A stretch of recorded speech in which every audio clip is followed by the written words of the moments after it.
Nicole Pigeon, artiste en art visuel.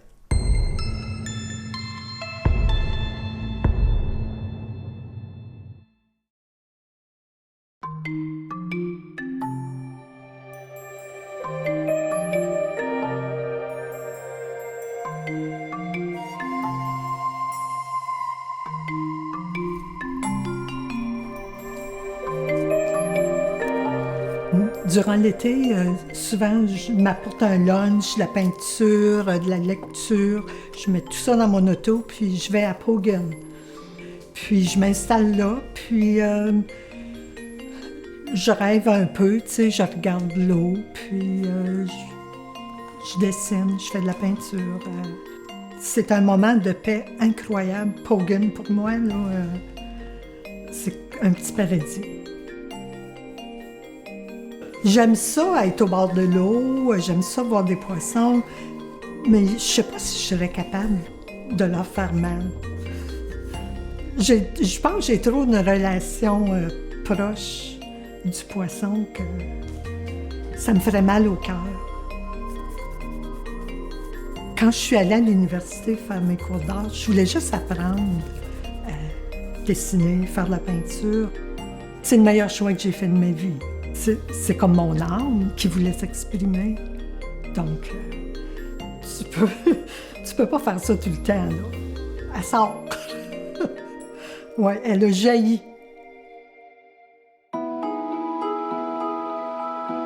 Bien, je suis originaire de Maniwaki.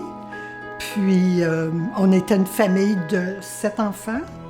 Je dessinais pas beaucoup. J'aimais beaucoup lire. J'étais rêveuse. On vivait à côté d'un petit boisé, puis j'allais souvent jouer là, ou juste m'asseoir, puis j'imaginais un autre monde, là, tu sais, comme les lutins, les fées. C'était ce genre d'enfant-là que j'étais.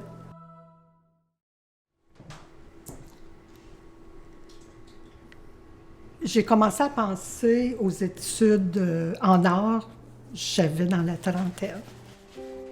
Je pense que j'ai commencé à me poser beaucoup de questions sur ce que je faisais. J'avais un bon emploi, j'aimais ça, j'étais bien payée.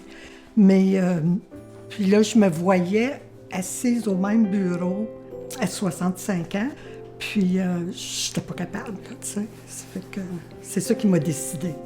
C'était ça ou bien mourir. J'étais une personne très renfermée. Puis c'était pas juste m'exprimer, c'était sortir les émotions. Alors, quand je suis arrivée aux arts visuels, là, ça a été un choc total. J'en ai arraché. J'ai jamais pensé que je vais exposer, je vais être artiste. Je voulais juste apprendre. J'ai bêché, puis tu sais, j'ai réalisé que j'aimais ça, là. C'est tout un monde que je découvrais. Tu sais, au bout de 4 ans, j'étais contente de ce que j'avais accompli. J'étais consciente que j'avais quelque chose à dire aussi. Quand j'ai terminé, je me suis retrouvée un emploi. Je faisais de l'art dans mes vacances, le soir. Tu sais, je pensais jamais exposer, là, mais au bout de quelques mois, il y a eu Yvette Debain de la galerie L'Imagier qui a vu une pièce que j'avais faite. Elle m'a demandé d'exposer. C'est ça, pendant des années, j'ai fait une sculpture par année. C'était des maisons, des petites maisons de peut-être, très étroites, mais 8 pieds de hauteur. Elles étaient pleines, tu sais, pleines de tension. Des fois, ça sortait par les fenêtres, par les portes. C'était juste la sculpture que je faisais au début. La peinture, je n'étais pas capable. C'était un désastre. Là. Je faisais... mes couleurs, c'était comme de la boue. J'ai commencé à faire de la peinture peut-être 10 ans après que j'ai fini mon cours d'art visuel. Mais quand j'ai commencé à en faire, j'ai commencé à trouver vraiment un plaisir à jouer avec les couleurs, puis créer des atmosphères.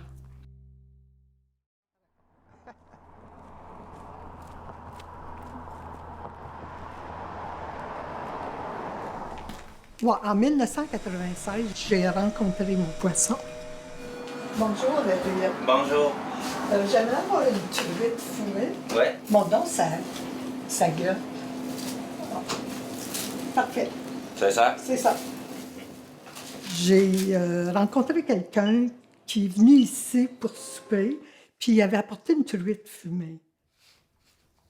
En tout cas, je ne savais pas comment l'arrêter, mais tu fais juste enlever la peau. Lui, il a enlevé la peau. Enlever la peau, c'était comme enlever un vêtement, quasiment. Puis là, il a pris la peau, puis s'en allait l'acheter.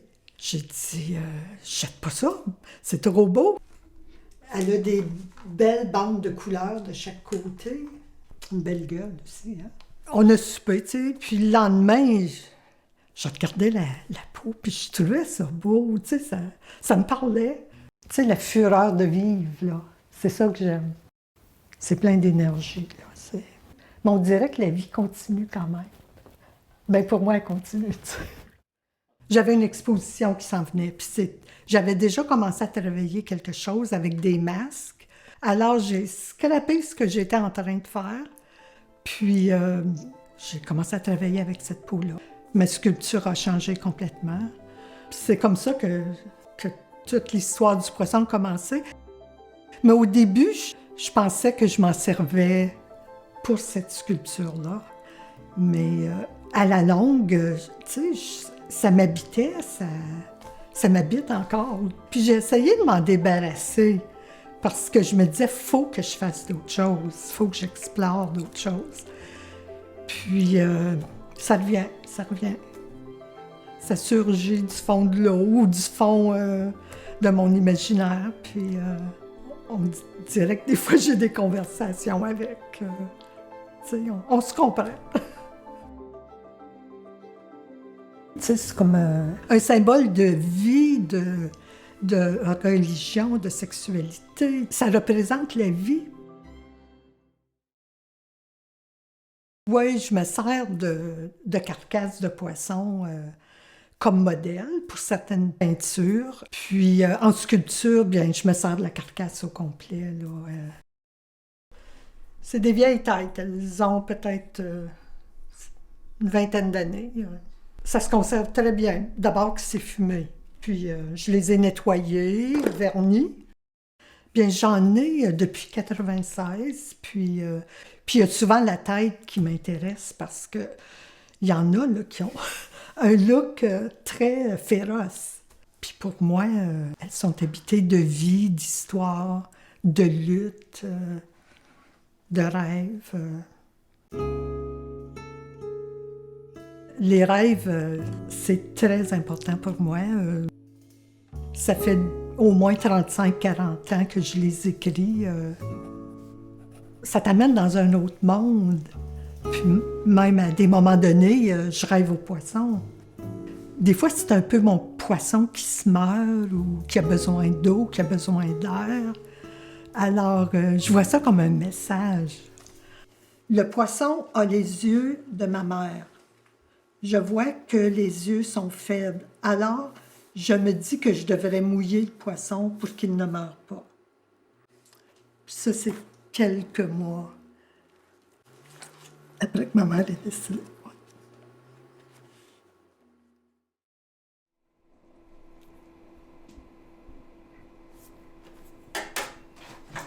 Quand je fais que ce soit une sculpture ou une peinture, j'ai un attachement profond, surtout mes sculptures, parce que il me semble que je mets tellement dedans, puis il y a tellement d'angoisse, d'anxiété à les faire. Quand je commence, il me semble que j'arriverai jamais à faire quelque chose, à dire quelque chose, puis je sais jamais où je m'en vais.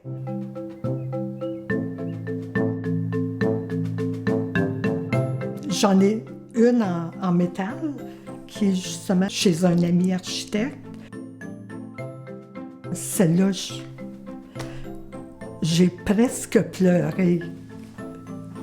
C'est fou, hein? Ça a été vraiment comme une séparation. Puis il y a au moins peut-être une quinzaine d'œuvres chez lui. Et en plus, il vit au bord de la rivière. Donc, mes poissons sont très à l'aise.